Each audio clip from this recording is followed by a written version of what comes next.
Hello and welcome to Secrets of Organ Playing podcast. We are your hosts, Vidas Pinkevičius and Aušra Mutuzėtė Pinkevičienė. We've been mastering secrets of organ playing for more than 20 years and sharing them on this blog since 2011. On this show, which we create from our home in Vilnius, Lithuania, we strive to help you grow in every area of organ playing, including practice, technique, repertoire, sight reading, hymn playing, improvisation, composition, music theory, harmony, and many others.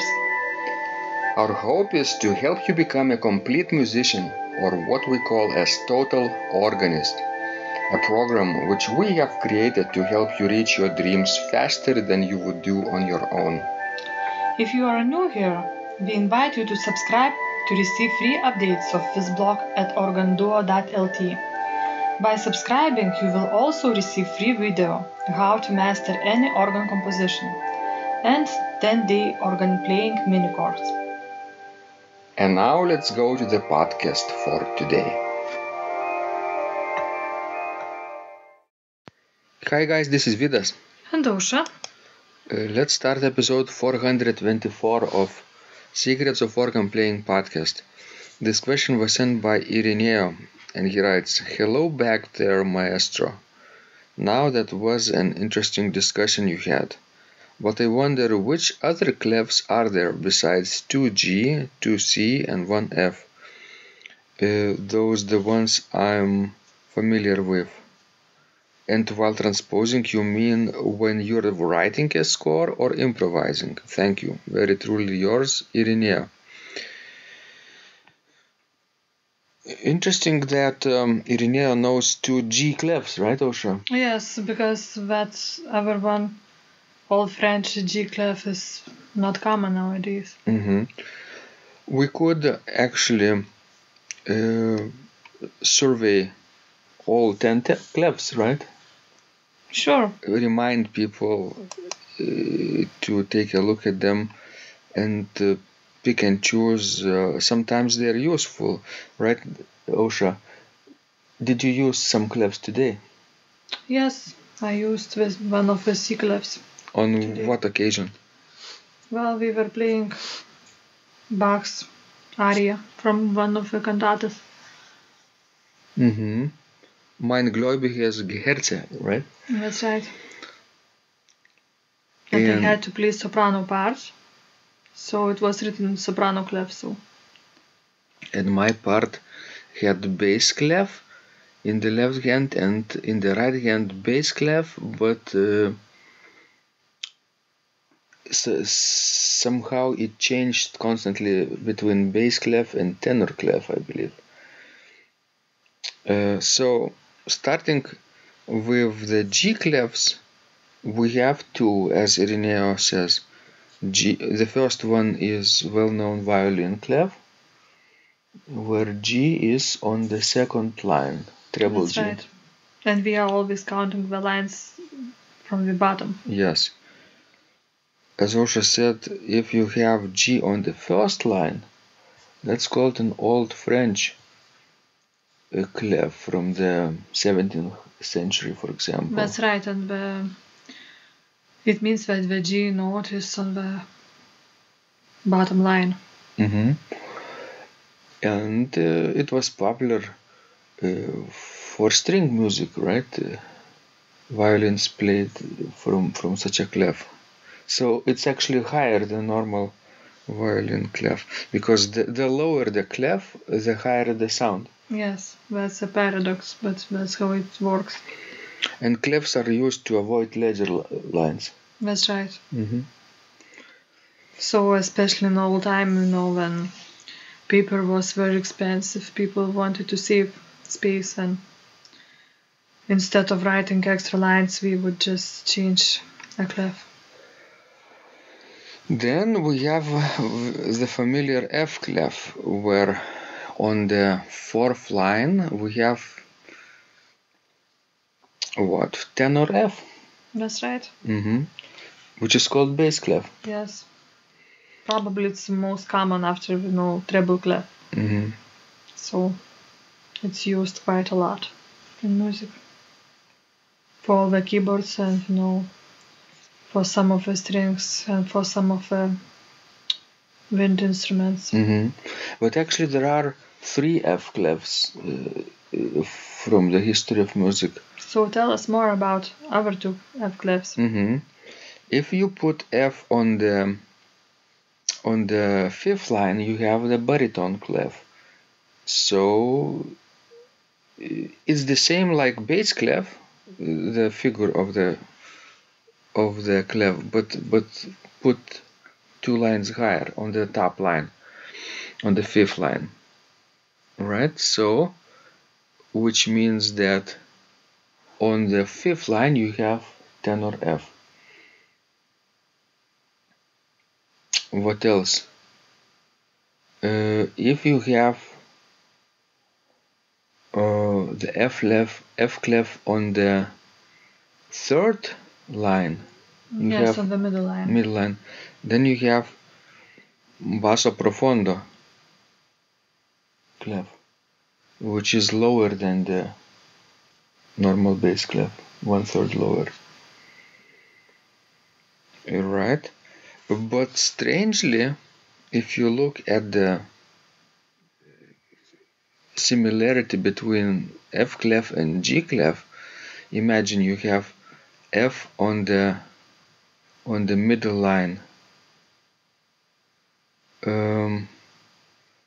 Then there is no similarity. But if you have baritone clef on the 5th line, we have violin clef 2nd octave F2.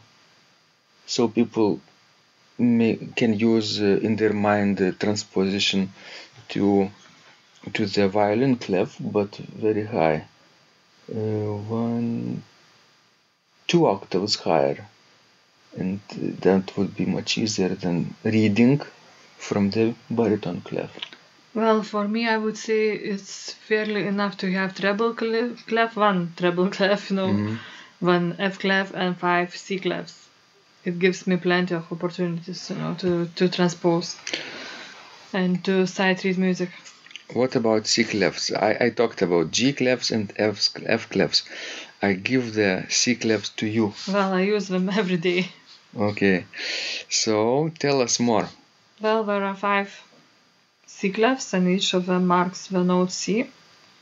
And if we start at the bottom line, we have soprano clef. And then if we go up, we have mezzo-soprano clef. Then on the middle line we have alto clef. Then above it, it's a tenor clef. And on the upper line is a baritone clef. And it always marks, the note of the C of the 1st octave, or the middle octave. And these keys are very, fun and very easy to use to transpose things. So you're saying baritone clef is on the 5th line? That's right. So I was wrong actually when talking about F clef, which was called baritone. In F clef, baritone should be on the middle line then, right? I said on the 5th line. Yes. On the 5th line is basso profondo. Yes. So yeah, it's kind of confusing sometimes if you don't use it every day. But for which occasion those 10 clefs can be used? I would say for 2 occasions. If you want to improvise based on the theme transpositions, like maybe a fugue, and you have to constantly change the key of the subject, then you don't have to remember the subject itself. You just look at the score and change the clef itself. Alright? It sounds difficult, but after a few months of work, it's not that hard. Yes, because I think you need to be quite advanced in order to manage all these clefs very easily. And the second occasion, I think, is for gigs. You know what gig is? Yes, I know what a gig is. Geek.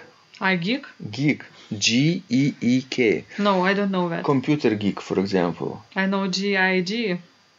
Yeah, computer geek is a guy usually with very thick glasses, and he knows everything about computers, but nothing about anything else.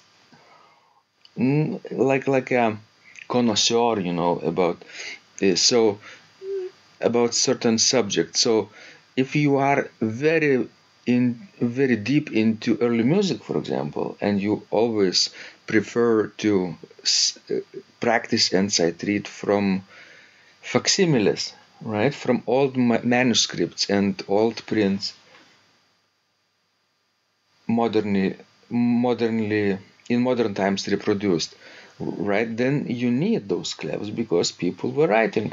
Well, and still, even if you work on not exactly like very old music, but in some editions, some 19th century editions of, let's say, Bach scores, you can find pieces that are written in clefs. Oh yes.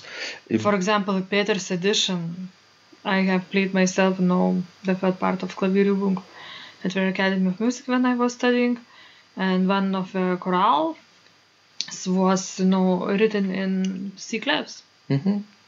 So what I had to do, I was too lazy to transpose them. I mean, to rewrite them down in, like treble and bass clefs. So I just played in clefs right away. And also, if you study Bach from that Bach's Gesellschaftsausgabe from the 19th century edition, which was started with Mendelssohn times, right? And it was widely used in 19th century, those original clefs. They didn't change Bach's clefs, they used Bach notation.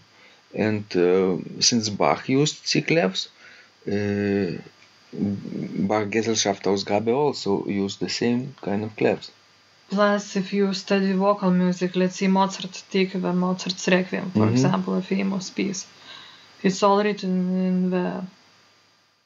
Actually, he uses 3 C clefs and a bass clef. Right. Soprano, alto, tenor, and bass clef. That's right, because it's written for 4 voices. So, and sometimes it's good to study old scores. Compare them to my modern editions. Yes. Not only it's a good exercise in the mind, but you get to know the composer deeper. That's true. Plus, there are, instruments like cello that uses C clefs constantly, and other instruments. Wind instruments, for example. Yes, orchestral instruments sometimes use C clefs. And then, for example, if you play Brahms, chorale preludes by Brahms, from 19th century, right? But because he used polyphonic techniques that he left from Bach's times, plus he added some chromatic harmonies, of course, he used actually C clefs. Even in today's editions, you will find C clefs in Brahms's compositions. So you need that if you want. Yes. If you don't want to be, sort of challenged. Clef challenged. That's right. Yes. At first, we all are clef challenged, and we only know treble clef in the first grade, right? But somehow 6 months later, we managed to play with the bass clef starting. It's not that easy, and we struggle for a few years. Actually, kids struggle with bass clefs. Well, it comes easier for some and harder for others. It's no very individual thing. When I was sight reading Art of Fugue by Bach from original notation, I discovered that you need about 1 month for each particular clef to be comfortable with it. So if you have 10 clefs, you need 10 months, and that's it. Well, plus if you need combinations of clefs for 2 voices or 3 or 4 voices, then of course you need additional time. But if you are just sight reading 1 voice, you can do it in 10 months pretty much without any struggle. That's right. Which is your favorite clef, Vidas? Soprano. Mine too. It's easier. Mm-hmm. But for a while you didn't like soprano. I know, I liked alto. Mm-hmm. That was my first choice, but now I think I prefer soprano. Mm-hmm. Funny. And then probably tenor in the third place. Do you think that soprano clef could unlock the doors of our house? I don't think so. Alto, maybe. I don't think so. But we can unlock, very interesting music for you and very beautiful music. Right. But anyway, as Irineo asked, do we need these, transposing, using clefs in writing or in improvisation? So I would never mean that you would need to write down your transposition. I don't see any sense in doing that. It's an exercise you have at theory classes. Well, but it takes only like one lesson just to try to do it. Uh-huh. Because the most important part is that you could do it, live. So you need to do it as a transposition of a real music piece by playing it. And plus there are now computer notations, all those softwares that do automatically for you everything transposed and change clefs automatically. So you don't need that, but if you want to play, yes, you do need. And it's a very useful skill, especially if you are a church musician, and especially if you are working with choirs, and if you are working with soloists, basically with the singers. Mm-hmm. Because you never know what we might, want you to play. I remember exactly one wedding when soprano was sort of sick and she asked me to transpose 1/3 lower. So I used simply a C clef in the right hand part and sopran and the treble clef in the bass clef in the left hand. Soprano and the treble, and that's it. Very easy. True. Okay, this was Vidas. And Usha. We do hope this was a useful discussion. Please send us more of your questions. We love helping you grow. And remember, when you practice, miracles happen. This blog is supported by Total Organist, the most comprehensive organ training program online, where you will find courses for every area of organ playing, including technique, practice, sight reading, repertoire playing, hymn playing, improvisation, composition, music theory and harmony, with hundreds of scores and thousands of exercises. Here is what some of the students are saying. Hugh writes, "The sight reading course has helped me tremendously. Thank you very much for your essays, courses and all your help." Robert writes, "I found the fingerings, registration ideas and general comments to be excellent." John writes, "I have found your download very helpful. It was really excellent. I have watched some of your teaching videos and when I read your instructions, I tried to imagine you are there teaching me. You may feel disappointed that I am 2-3 days behind, but I am a slow learner, and I have committed to taking the time to get it right as you say. But the other night my wife commented that she had never heard me play such a detailed melody in the left hand so well. My left hand is generally poor." Robert writes, "It has been a great pleasure in my life of having discovered your courses and material as well as the YouTube work of recordings. You have a calm and pleasant way of teaching." Ron writes, "Hi Vidas and Ausra, thank you guys. What a wonderful response to my email note to you. You've got me right, and I feel you understand my level of playing. Yes, at home and lucky that I have an organ for that reason. I am paying attention to this, and I am going to try this haha no longer secret model. Yes, and I love Cesar Frank too. What is very nice about your blog podcast is that Ausra and Vidas are like a Socratic dialogue, and by bouncing things off of each other, so much more information comes out and is expressed. Your comments contain a wealth of information and understanding. I really appreciate this. It is very inspiring and will keep us moving forward. Would you like to receive the same or even better results that our students are getting?